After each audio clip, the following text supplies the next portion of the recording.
Hello YouTube, this is a Murry go-kart that I'm repairing for a friend. It's got a Predator 212cc gasoline engine on it. We put some new bearings in the wheels and cleaned the carburetor on it and the gas tank, changed the oil. Bought a centrifugal clutch for it and a new chain. And just, kind of got it back going again. The model number is right here. Anyone can read that. That's what the body is. The motor, I believe, is 6.5 horse Predator engine. On this side, I've got a new centrifugal clutch here. Was, I think, $15. So the chain was also $15. I had to take a couple links out of it to make it my right size. The carburetor I did take off over here. It comes off fairly easy.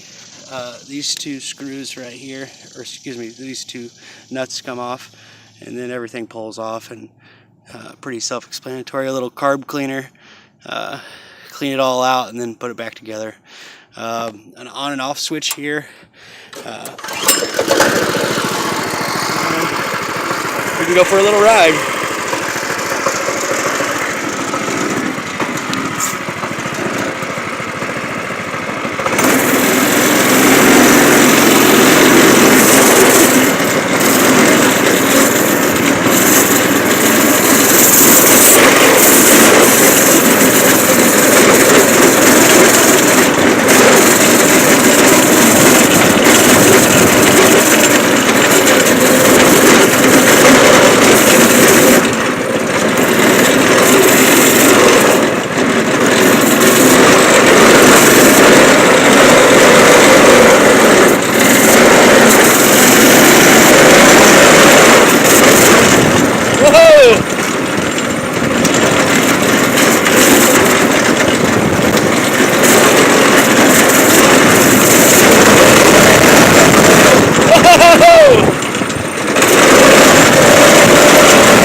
And it looks like we ran out of gas.